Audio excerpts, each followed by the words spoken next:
Assalamualaikum warahmatullahi wabarakatuh. Saya Muhammad Ilham Rashid dengan NIM 2403126674 dari Universitas Riau, Prodi Statistika.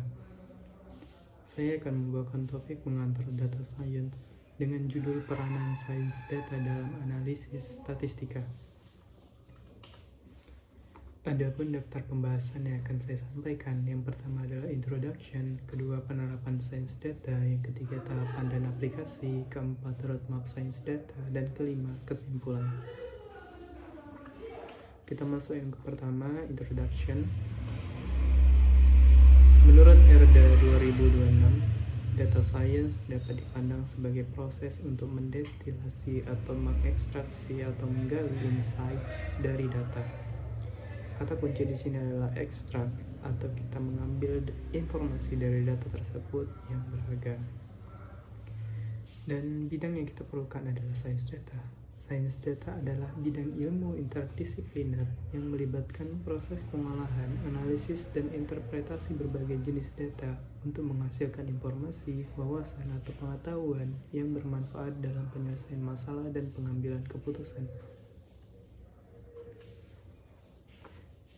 Penerapan data science.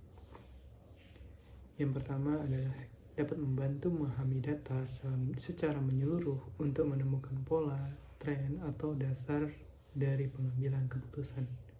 Yang kedua adalah visualisasi data, yang mana kita dapat melihat sebaran, hubungan, dan anomali dalam data. Yang ketiga adalah statistika deskriptif, yang mana kita akan melihat karakteristik dari data. Yang kelima adalah statistika inferensial, yang mana kita dapat gunakan untuk menarik kesimpulan dan melakukan generalisasi dari sampel ke populasi. Kita masuk ke tahapan dan aplikasi. Sains data merupakan proses terstruktur yang dimulai dari pemahaman masalah bisnis hingga penyajian hasil analisis melalui visualisasi. Pemahaman awal yang tepat sangat penting agar analisis dan model yang dibangun relevan.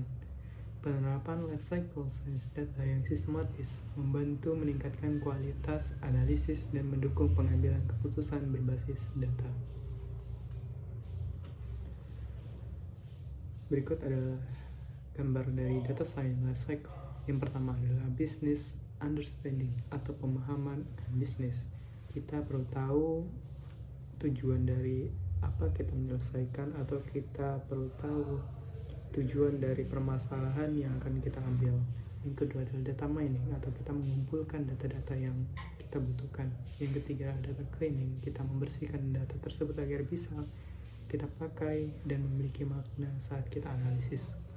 Yang keempat adalah data exploration, atau kita melakukan eksplorasi data supaya kita bisa melihat pola, tren, hubungan, dan lain sebagainya.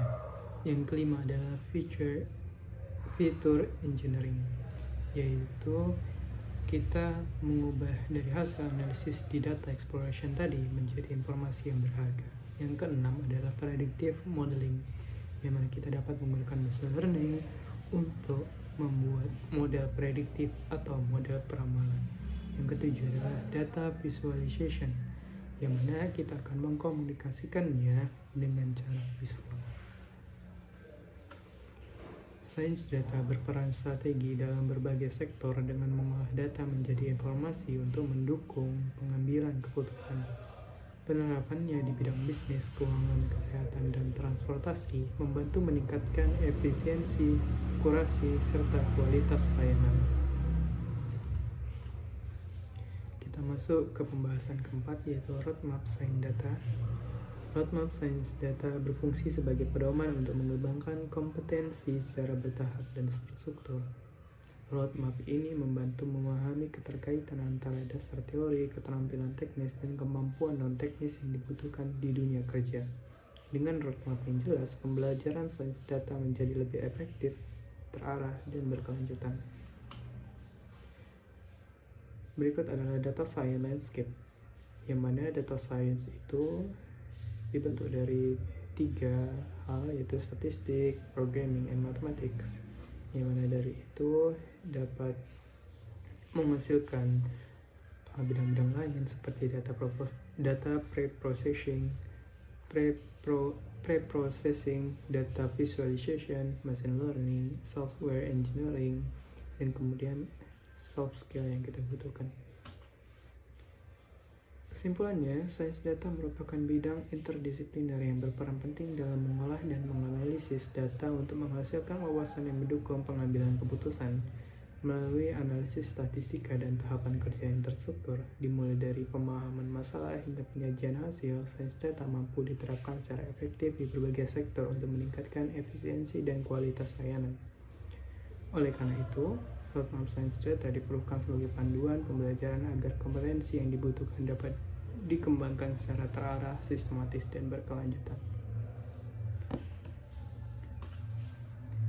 Terima kasih, saya Ilham dari Universitas Riau. Assalamualaikum warahmatullahi wabarakatuh.